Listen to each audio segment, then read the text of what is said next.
Father ஸ்டான் சுவாமி அவர்கள் மோடி அரசாங்கத்திற்கு ஒரு அச்சுறுத்தலாக மோடி அரசாங்கத்தை அவருடைய கைகள் நடுங்கிக் கொண்டிருக்கலாம், ஆனால் அவருடைய செயல்பாடுகள், ஃபாதர் ஸ்டான் சாமி அவர்களுடைய செயல்பாடுகள் மோடி அரசாங்கத்தை நடுங்க வைத்தது என்று சொன்னால் அது மிகையாக.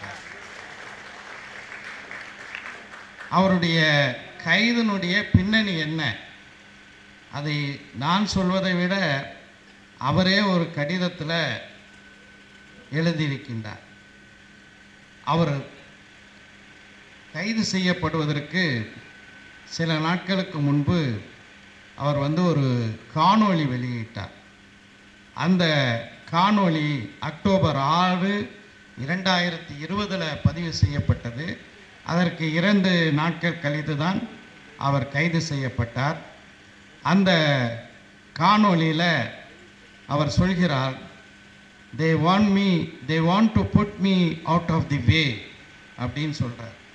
அவங்களுடைய பாதைக்கு குறுகலாக நான் இருக்கக்கூடாது, என்னை அப்புறப்படுத்த வேண்டும் என்று அவர்கள் விரும்புகிறார்கள் என்று சொல்லி அவருடைய குரல் தளர்ந்த குரலாக இருந்தாலும் கூட நரேந்திர மோடியினுடைய அரசாங்கம் தன்னை ஏன் இலக்காக வைத்து செயல்படுகிறது என்பதை பற்றி அதில் அவர் குறிப்பிடுகின்றார். என்ன செய்துவிட்டார்? நடுங்கும் கைகளுடைய ஃபாதர் ஸ்டான் சாமி ஏன் மோடி அரசாங்கத்தை நடுங்க வைத்தார் என்றால், அவர் பணியாற்றிய ஜார்க்கண்டில் ஏறத்தாழ 3000க்கு மேற்பட்டவர்கள் அந்த பழங்குடி மக்கள் மாவோயிஸ்டுகள் என்று அவர்களுக்கு பட்டம் சூட்டப்பட்டு அவர்கள் கைது செய்யப்பட்டார்கள். ஃபாதர் ஸ்டான் சாமி இவ்வாறு கைது செய்யப்பட்டவர்களுடைய தனி விவரங்களை எல்லாம் ஆய்வு செய்து ஒரு அறிக்கையை தயார் செய்து வெளியிட்டார். அந்த அறிக்கை சொன்னது, மாவோயிஸ்டுகள் என்று கைது செய்யப்பட்ட அந்த அப்பாவி பழங்குடி மக்களில் 97 விழுக்காட்டினருக்கு மாவோயிஸ்டுகளுக்கும் மாவோயிஸ்ட் கம்யூனிஸ்ட் கட்சிக்கும் அவர்களுக்கும் எந்த தொடர்பும் இல்லை என்று ஆதாரபூர்வமான ஆவணங்களை ஃபாதர் ஸ்டான் சாமி வெளியிட்டார். இது நரேந்திர மோடி அரசுக்கு மிகப்பெரிய ஒரு அதிர்ச்சியை குறிப்பிட்டது. வெறுமனே இந்த அறிக்கையை வெளியிட்டதோடு மட்டுமல்லாமல் அவர் ஜார்க்கண்டில் ஒரு நீதிமன்றத்தில் இது தொடர்பான வழக்கையும் தாக்கல் செய்தார். இப்படியான ஒரு நிலையிலே தான் அவர் மீது அவரை தீர்த்து கட்ட வேண்டும் என்று இந்த அப்போது 83 வயதாக இருந்த ஸ்டான் சுவாமியை கைது செய்கிறார்கள். அப்படி அந்த கைது செய்யப்படும் போது பீமா கோரேகான் வழக்கில் அவரை கைது செய்கிறாங்க. அவருக்கு மும்பையை சேர்ந்த வழக்கறிஞர் மிகிர் தேசாய் நண்பர். கைது செய்யப்படுவதற்கு முன்பாக எனக்கு முன்னர் விரிவாகவே தோழர் திருமுருகன் இதை பற்றி சொன்னார். பல நாட்கள் அவருடைய வீட்டுக்கு பல்வேறு வகையான தொல்லைகளை கொடுத்து அவருடைய லேப்டாப்பை, பிறகு அவருடைய ஹார்ட் டிஸ்க், டெஸ்க்டாப் கம்ப்யூட்டரை இதெல்லாம் சோதனை செய்யக்கூடிய அந்த சூழலில் அதில் எப்படி கடிதங்கள் எல்லாம் அந்த லேப்டாப்பில் அவருடைய கணினியில் ஒரு மோசமான உளவு மென்பொருளை பயன்படுத்தி அவர் இல்லாத கடிதங்களெல்லாம் அதில் எப்படி பதிவு செய்யப்பட்டது என்பதை பற்றியெல்லாம் விரிவாக எனக்கு முன்னர் உரையாற்றியவர்கள் எடுத்து சொன்னார்கள். இதற்கு பிறகு அவர் கைது செய்யப்படுகிறார். கைது செய்யப்பட்டு சிறையில் வைத்த பிறகு கூட மோடி கண்டு அஞ்சிய ஒரு மாபெரும் போராளி ஃபாதர் ஸ்டான் சாமி. காரணம், ஜெயிலில் பல்வேறு துன்பங்கள், அந்த துன்பங்களின் போதும் கூட நீதிமன்றத்தில் ஆஜராகும் போது நான் இந்த சிறையிலேயே மடிய விரும்புகிறேன், என்னை மருத்துவமனைக்கெல்லாம் அனுப்ப வேண்டாம் என்று சொன்ன குரல் ஃபாதர் ஸ்டான் சாமி அவர்களுடைய குரல். ஆனால் அதையும் மீறி மும்பை உயர்நீதிமன்றம் அவரை மருத்துவமனையில் அனுமதி அனுமதிக்கக்கூடிய ஒரு நிலை ஏற்படுகிறது. இந்த நிலையில ஃபாதர் ஸ்டான் சாமி அவர்கள் அந்த சூழல்ல ஒரு கடிதம் எழுதுகிறார். அந்த கடிதத்தினுடைய சில முக்கியமான அம்சங்களை நான் இங்கே நிச்சயமாக மேற்கோள் காட்ட வேண்டும். ஏன்னா இதுவரைக்கும் இந்த மேடையில் உரையாற்றியவர்கள் நான் வந்த பிறகு யாருமே அதை சொல்லவில்லை. ஒரு தன்னுடைய இறுதி மூச்சு வரை மனித உரிமை காப்பாளராக, மனித உரிமை போராளியாக ஃபாதர் ஸ்டான் சுவாமி அவர்கள் விளங்கினார் என்பதற்கு அத்தாட்சியாக இந்த கடிதங்கள், அவருடைய இந்த கடிதம் அமைந்திருக்கின்றது. அவர் சொல்கின்றார், I am not a silent spectator, I am part of the game என்று சொல்கிறார். நடக்கக்கூடிய இந்த விவகாரங்களை கை நடுங்கி கொண்டு இருக்கிறதுக்காக அதை வெறுமனே பார்க்கக்கூடிய பார்வையாளர் அல்ல, இந்த விளையாட்டின் முக்கியமான கள போராளி நான் என்று ஃபாதர் ஸ்டான் சுவாமி சொல்கிறார். மனித உரிமை காப்பாளர்களை நீங்கள் அடக்கலாம், பட் எங்களை நீங்கள் தோற்கடிக்க முடியாது. நாங்கள் செல்லக்கூடிய பாதை வெகு தூரம் இருக்கின்றது என்று வீர முழக்கமிடுகிறார் ஃபாதர் ஸ்டான் சாமி.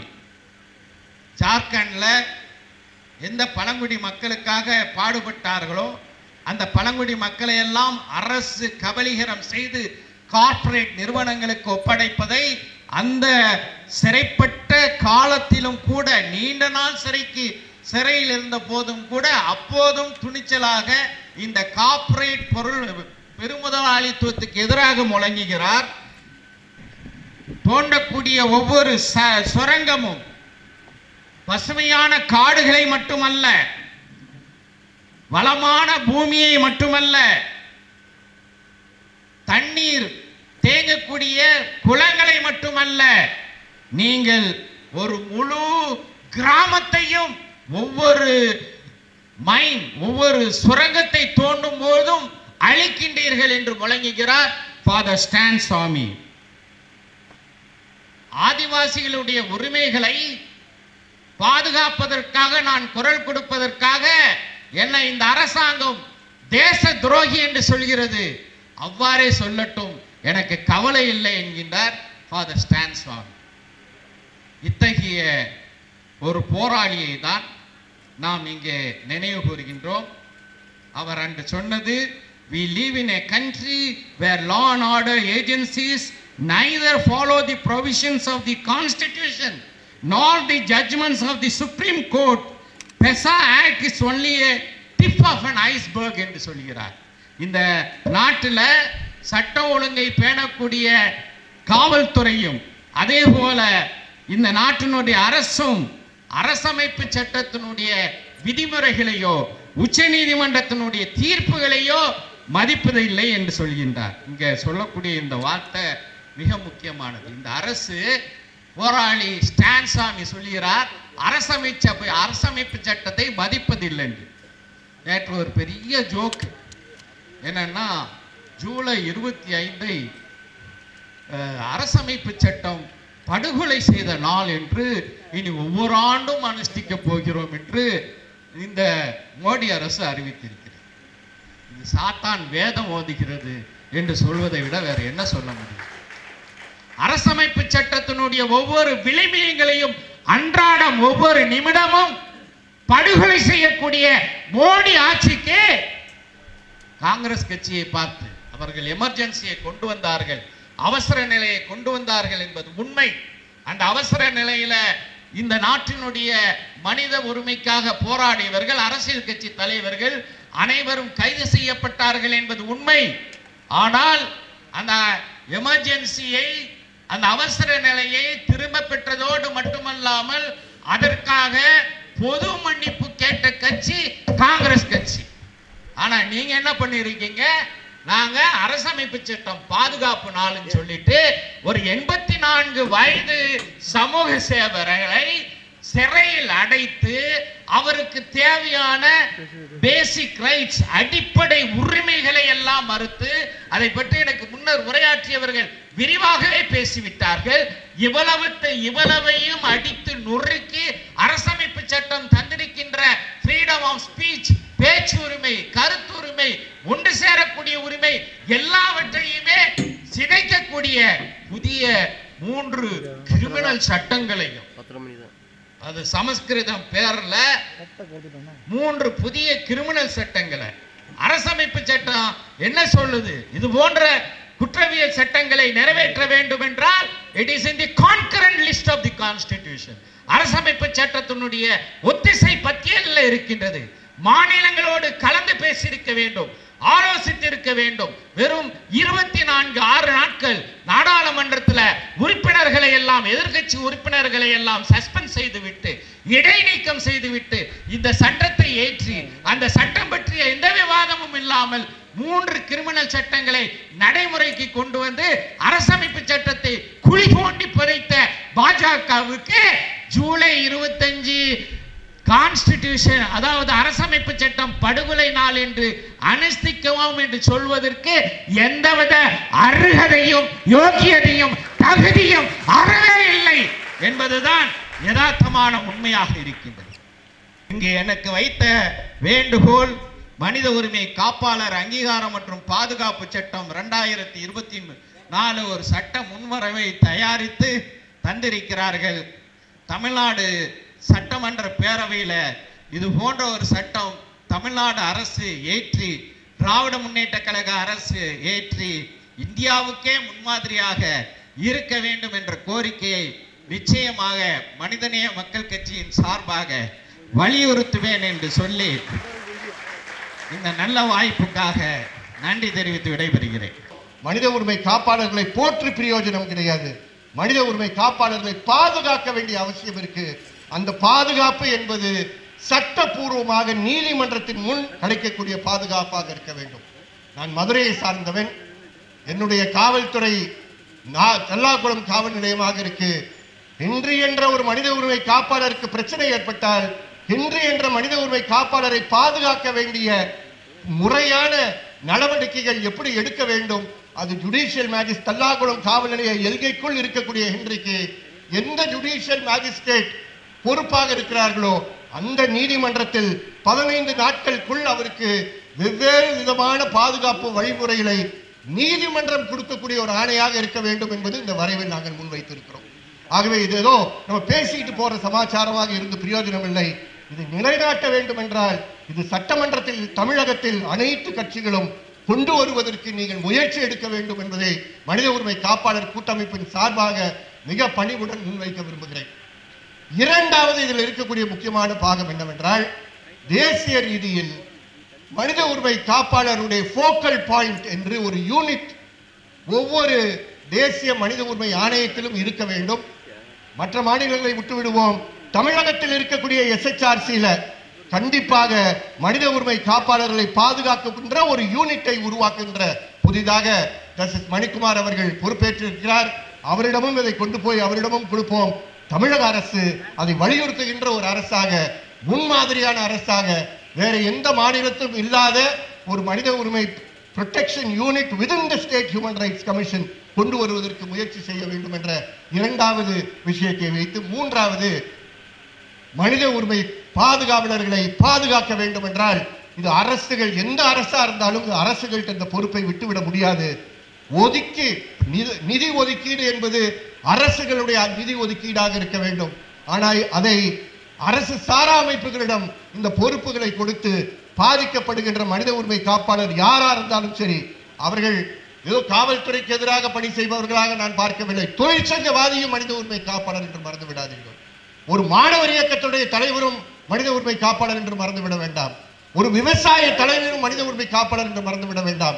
இது போன்ற பலவிதமான மனித உரிமை காப்பாளர்களுக்கு பாதுகாக்கின்ற ஒரு பாலிசியும் அரசு கொண்டு வர வேண்டும் என்ற இந்த கோரிக்கை நான் மிக பணிவுடன் தமிழக அரசு அதற்கான முயற்சிகளை தமிழகத்தில் கொண்டு செல்ல வேண்டும். மற்ற மாநிலங்களுக்கு வெவ்வேறு விதங்களில் எடுத்துக்காட்டாக இருக்கக்கூடிய அரசு இதிலும் எடுத்துக்காட்டாக இருக்க வேண்டும் என்பதை இங்கே வந்திருக்கக்கூடிய, வருகை புரிந்திருக்கக்கூடிய வெவ்வேறு அரசியல் கட்சி தலைவர்களும் அதற்கு வலியுறுத்த வேண்டும் என்ற கோரிக்கை வைத்து, இறுதியாக பாராளுமன்ற உறுப்பினர் ஐயா மூத்த வழக்கறிஞர் இன்னார் இளங்கோ அவர்கள் இங்கே அமர்ந்திருக்கிறார். தோழர் திருமாவளவன் இங்கே அமர்ந்திருக்கிறார். இவர்கள் இருவரும் மற்றவர்களுடன் இணைந்து இது ஒரு பிரைவேட் மெம்பர்ஸ் பில்லாக பாராளுமன்றத்தில் அறிமுகம் செய்யக்கூடிய துரை வைகோ சார்பாக அவர் கட்சியிலிருந்து வந்திருக்கிறார்கள்.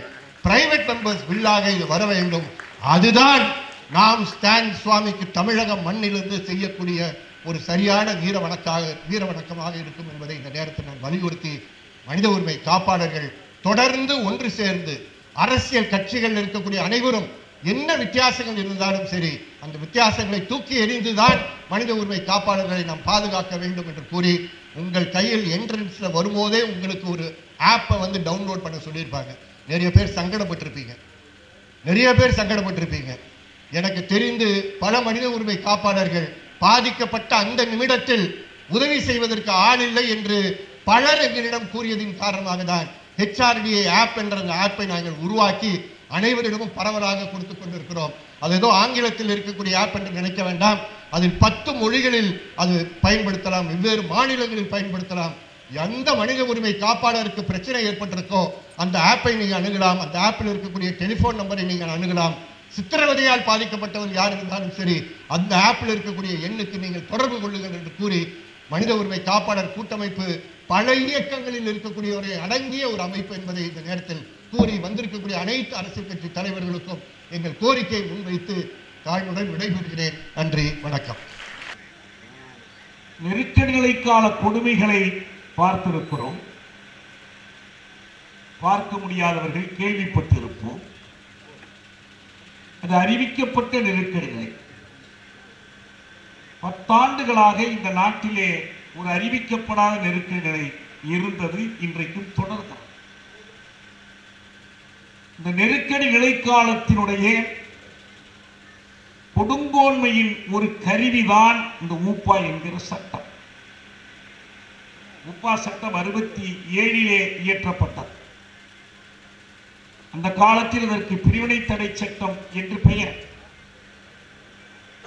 சட்டப்புறம்பான நடவடிக்கைகளையும் சட்டப்புறமான அமைப்புகளையும் தடுப்பதற்கென்று அந்த சட்டம் இயற்றப்பட்டது. 2004, 2008, 2013, 2019 என்று அடுக்கடுக்கான திருத்தங்கள், புதிய பிரிவுகள் சேர்க்கப்பட்டு அது இன்றைக்கு வெறும் பிரிவினையை தடுப்பதற்கான சட்டமாக அல்ல, அரசுக்கு எதிராக உரிமை குரல் எழுப்புகிற எவரையும் கொடுமையான முறையிலே ஒடுக்குகிற ஒரு சட்டமாக உருப்பெற்றிருக்கிறது. அந்த சட்டத்திலே தலைப்படுத்தப்பட்ட காரணத்தினாலேதான் ஸ்டான் சாமியை நாம் பிணையிலே எடுக்க முடியவில்லை. இந்த 16 பேரிலே அவர் மறைந்து விட்டார். சுதா பரத்வாஜ், வரவர ராவ், ஆனந்த் டெல்தும்டே இவர்களெல்லாம் பிணையிலே வெளியே வந்திருக்கிறார்கள். ஆனால் இந்த பிணை விடுதலைக்கும் சிறைக்கும் பெரிய வேறுபாடு. என்னுடைய அன்பு நண்பர் கௌதம் நவ்லேகா பிணையில் விடுவிக்கப்பட்ட பிறகு வீட்டு சிறையிலே இன்றைக்கும் பாதிக்கப்பட்டார். எஞ்சியவர்கள் இன்னும் சிறையிலே இருக்கிறார்கள். வழக்கு விசாரணையே இல்லை. இவர்களெல்லாம் நாம் விடுதலை செய்ய வேண்டும் என்று கூறுகிறோம். இவர்களை சிறைப்படுத்துவதற்கு கருவியாக பயன்பட்ட அடக்குமுறை சட்டம், அன்லாஃபுல் ஆக்டிவிட்டீஸ் பிரிவென்ஷன் ஆக்ட் எனப்படுகிற இந்த ஊப்பா சட்டம் அடியோடு நீக்கப்பட வேண்டும் என்று கோருகிறோம். இதை கோருவது இந்த 16 பேருக்காக அல்ல. இந்த 16 பேர் மீது இந்த சட்டத்தை பாய்ச்சினால் இதை பார்க்கிற, தெரிந்து கொள்கிற மற்றவர்கள் நடுக்கம் கொள்வார்கள் என்பதுதான் அரசின் நோக்கம். நாம் நடுக்கம் கொள்ளவில்லை. ஆனந்த் டெல்தும்டே அவர்கள் கைது செய்யப்படுவதற்கு முன்னதாக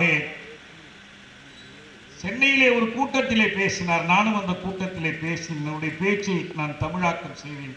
இந்த கூட்டத்திலே நான் சொன்னேன். அவர் தெளிவாக சொன்னார், இங்கிருந்து போன பிறகு என்னை கைது சிறையிலே அடைத்து விடுவார்கள். மோடியின் ஆட்சியிலே வெளியிலே இருப்பதல்ல, சிறையிலே இருப்பது சிறுமை அல்ல, அதுதான் பெருமை என்று நான் அறிவித்தேன். எத்தனை லட்சம் பேரை, எத்தனை கோடி பேரை உன்னால் சிறையிலே அடைக்க முடியும்?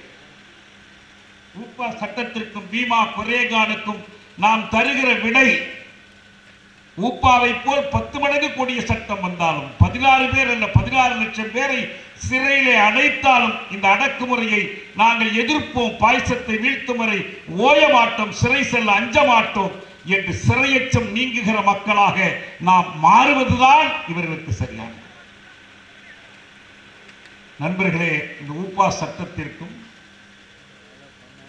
இதை கொடூரமான முறையிலே பயன்படுத்துகிற, இன்றைக்கும் பயன்படுத்திக் கொண்டிருக்கிற இந்த ஒரு வழக்கிலே மட்டுமே அல்ல, இன்னும் பல வழக்குகளிலே பயன்படுத்திக் கொண்டிருக்கிற, இதை பயன்படுத்துவதற்கென்றே NIA என்ற ஒரு தனி காவல் முகமையை, நேஷனல் இன்வெஸ்டிகேட்டிங் ஏஜென்சியை உருவாக்கி இருக்கிற மோடி அரசு அனைத்து வல்லமைகளோடும் அனைத்து வசதிகளோடும் 3வது பதவி காலத்திற்காக போட்டி போட்டது. அக்கி பார் 400 பார் என்று மேடைக்கு மேடை முழங்கினார்கள். இந்திய மக்கள் அதை எதிர்த்து வாக்களித்தார்கள். அவர்களது கோட்டை ஊப்பியிலே உடைக்கப்பட்டது. மராட்டியிலே வீழ்த்தப்பட்டார்கள், வங்காளத்திலே வீழ்த்தப்பட்டார்கள். எல்லாவற்றுக்கும் மேலாக தமிழ்நாட்டிலே அவர்கள் துடைத்தெறியப்பட்டார்கள். இதே ஊப்பா சட்டத்தின் கீழ் இதே நாடாளுமன்றத்திலே 2 உறுப்பினர்கள் சிறையிலிருந்து போய்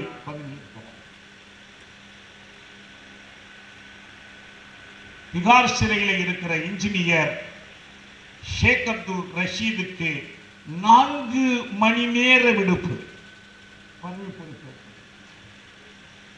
இன்னொருவர் 4 நாள், ஏனென்றால் அவரை அடைத்து வைத்திருக்கிற சிறை அஸ்ஸாம். அமிர்தபால் சிங் தாகா சாஹிப் தொகுதியிலே வெற்றி பெற்றனர். சிறைக்குள் இருந்து கொண்டு பெரிய கட்சிகளின் ஆதரவு இல்லாமல், பெரிய கூட்டணிகளின் ஆதரவு இல்லாமல், மோடி ஆட்சியினுடைய கொடுங்கோன்மைக்கும் ஊப்பா சட்டத்திற்கும் எதிராக லட்சக்கணக்கான மக்கள் வாக்களித்திருக்கிறார்கள். இது என்ன ஜனநாயகம்? அவர்களது வாக்குக்கு என்ன மதிப்பு? 4 மணி நேரம் 4 நாள் விடுப்பிலே வந்தாலும் யாரோடு பேசக்கூடாது, எந்த பேட்டியும் அளிக்கக்கூடாது, எந்த கருத்தும் சொல்லக்கூடாது. நான் வேண்டிக் கொள்கிறேன், மோடி ஆட்சிக்கு எதிராக மக்களிடம் வாக்கு கேட்டு வெற்றி பெற்ற கூட்டணி கட்சிகள் அந்த 2 பேரையும் விடுதலை செய்ய கோர வேண்டும். ஊப்பா சட்டத்தை கைவிடுமாறு கோரிக்கை வைக்க வேண்டும்.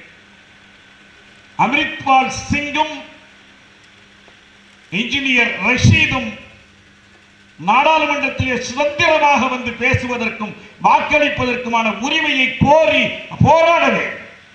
எதிர்க்கட்சிகள் போராட வேண்டும். 2வதாக நம்முடைய ஸ்டான் சாமி அவர்களுடைய உடல் எரிக்கப்பட்டு அந்த சாம்பல் நாடெங்கும் கொண்டு செல்லப்பட்டது. இயேசு சபையாருடைய முயற்சியினால் சென்னையில் லயோலா கல்லூரியில் சாம்பல் வைக்கப்பட்டது. அதை பணிவுடன் வணங்குவதற்கு நம்முடைய முதலமைச்சர் மாண்புமிகு ஸ்டாலின் அவர்கள் வந்தார்.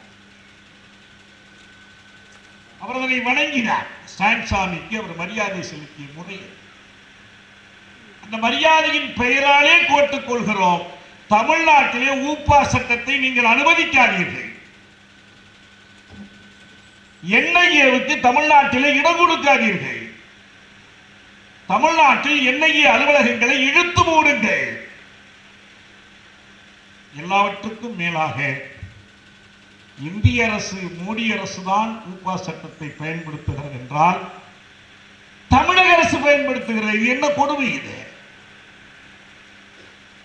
எல்லோருக்கும் தெரிந்தவர், திராவிட இயக்க சிந்தனை கொண்டவர், சுவடு இதழாசிரியர் மன்சூர், அகமது மன்சூர், அவருடைய பையன் டாக்டர் ஹமீத் ஹுசைன், இன்னொரு மகன் அப்துல் ரஹ்மான் உள்ளிட்ட 6 பேர் மீது ஊப்பா சட்டத்தில் தமிழக அரசு வழக்கு தொடர்ந்து 1 மாதமாக அவர்கள் சிறையில் இருக்கிறார்கள். நாட்டில் யார் வேண்டுமானாலும் என்ன வேண்டுமானாலும் செய்யலாம், எந்த குற்றத்திற்கும் நடவடிக்கை எடுக்கக்கூடாது என்று தமிழக அரசை நாங்கள் கேட்டுக்கொள்ளவில்லை. இதற்கெல்லாம் எத்தனையோ சட்டம், ஏன் ஊப்பா சட்டத்தை பயன்படுத்துகிறீர்கள்? அதற்கு என்ன அவசியம் வந்தது? அதனால் நண்பர்களே, இந்த கோரிக்கைகளை நாம் வலியுறுத்துகிறோம். இந்திய அரசு ஊப்பா சட்டத்தை கைவிட வேண்டும். பீமா கொரேகான் வழக்கை திரும்பப் பெற வேண்டும். ஊப்பா சட்டத்தில் சிறையில் இருக்கிற அத்தனை பேரும் விடுதலை செய்யப்பட வேண்டும். இதுதான் மக்கள் வழங்கி இருக்கிற தீர்ப்பு. அனைத்திலும் குறிப்பாக தமிழகத்தில் தமிழக அரசு ஊப்பா சட்டத்தை எதிர்த்து நிலைப்பாடு எடுக்க வேண்டும். பிஜேபி கூட்டணியை எதிர்த்து வாக்கு பெற்று வெற்றி பெற்ற ஒவ்வொரு கட்சியும் ஊப்பாவை எதிர்க்க வேண்டும். பீமா கொரேகான் வழக்கிலே நிலைப்பாடு எடுத்து இவர்களை விடுதலை செய்ய கோர வேண்டும். அதுதான் ஃபாதர் ஸ்டான் சாமிக்கு நாம் செலுத்துகிற செவ்வணக்கம். நன்றி, வணக்கம்.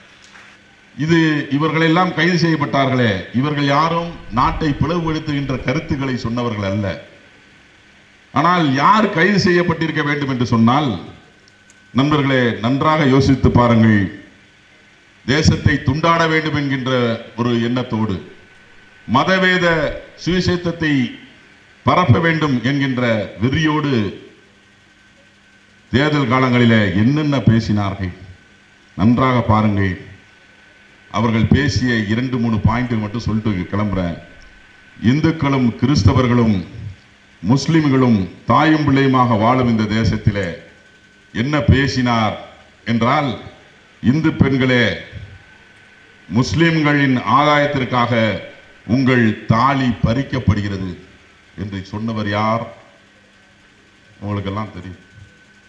அதே போல எஸ்சி மற்றும் பிசி மக்களே, உங்கள் இடஒதுக்கீடு பறிக்கப்பட்டு முஸ்லிம்களுக்கு வழங்கப்படும் என்று மத துவேஷம் செய்தது யார்?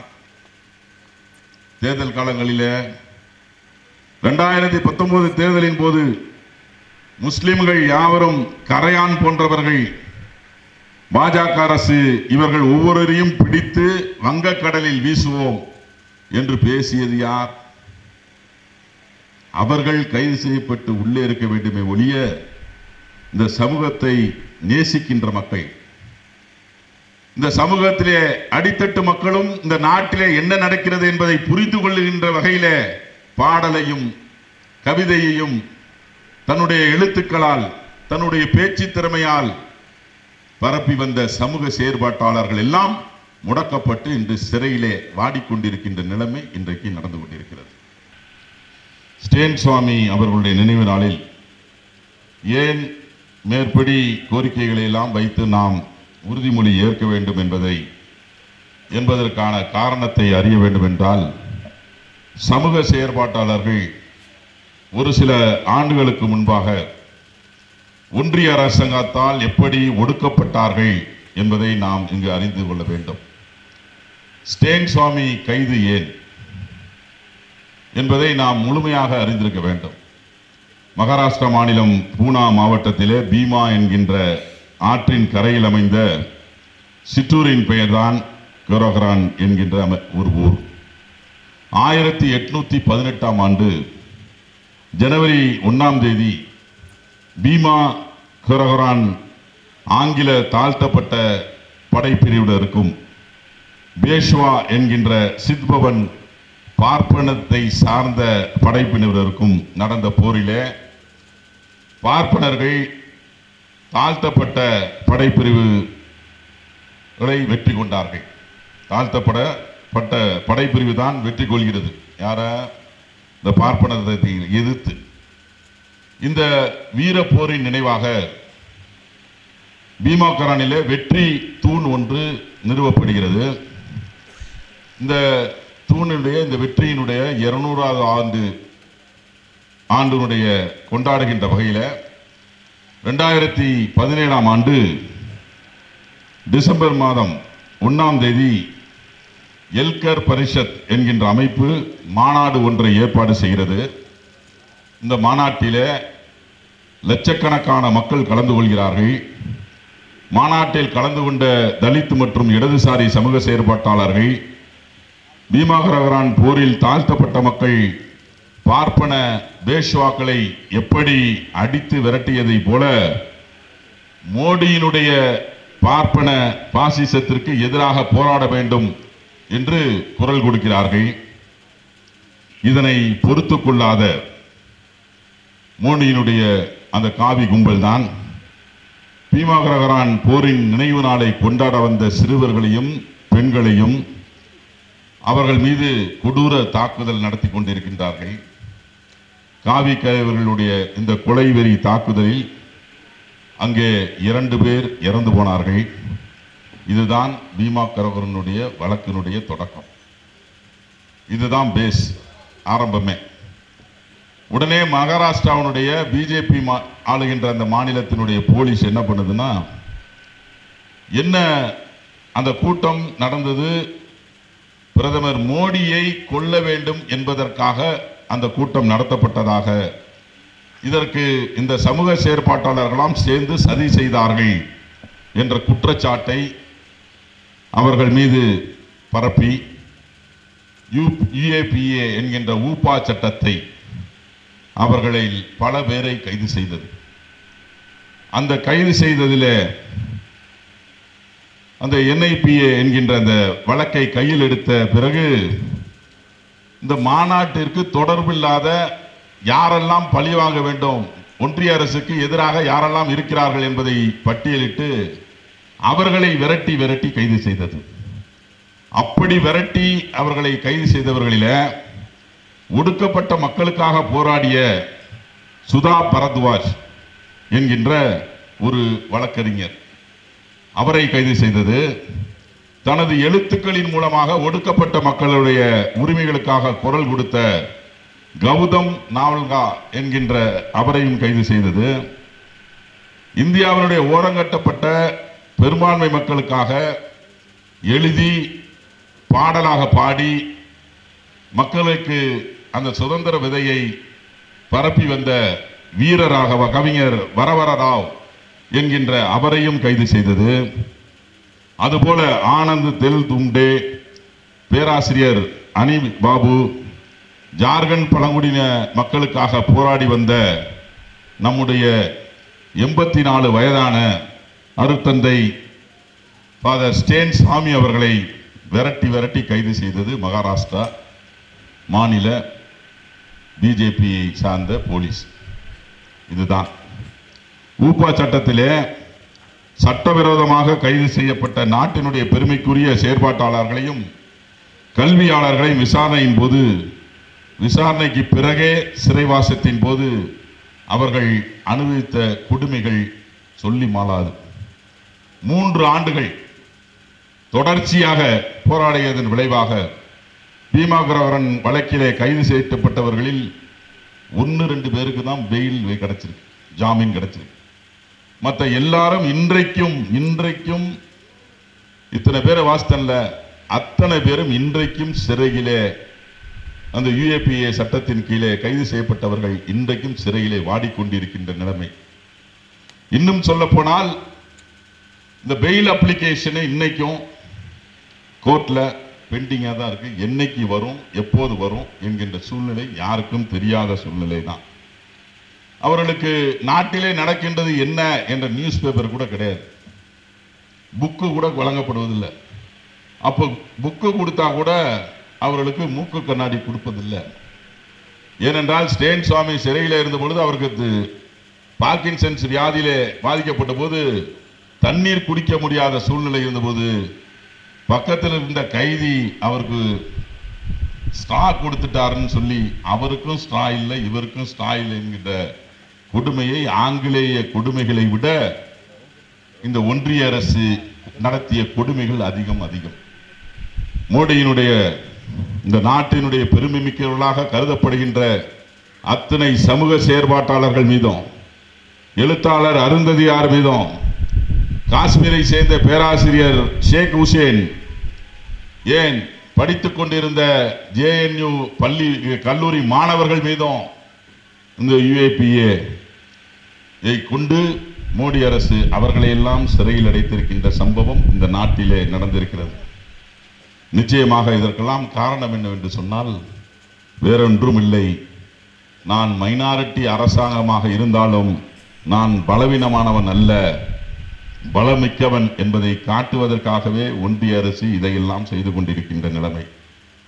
இன்றைக்கு நாம் இவற்றையெல்லாம் சிந்தித்து பார்க்கின்ற பொழுது நமக்கெல்லாம் என்ன தேவை என்று சொன்னால் ஒற்றுமைதான். இந்த இந்தியாவிலே இன்றைக்கு தமிழகத்தை பொறுத்தவரை 40க்கு 40 நாம் வெற்றி பெற்றோம். இதே தமிழகத்தினுடைய இந்த திராவிட மாடல் உலகம் முழுவதும், தமிழ்நாடு முழுவதும், இந்தியா முழுவதும் உருவானால் இன்றைக்கு நம்ம பாதி விரட்டிட்டோம் ஒன்றிய அரசு மோடியை.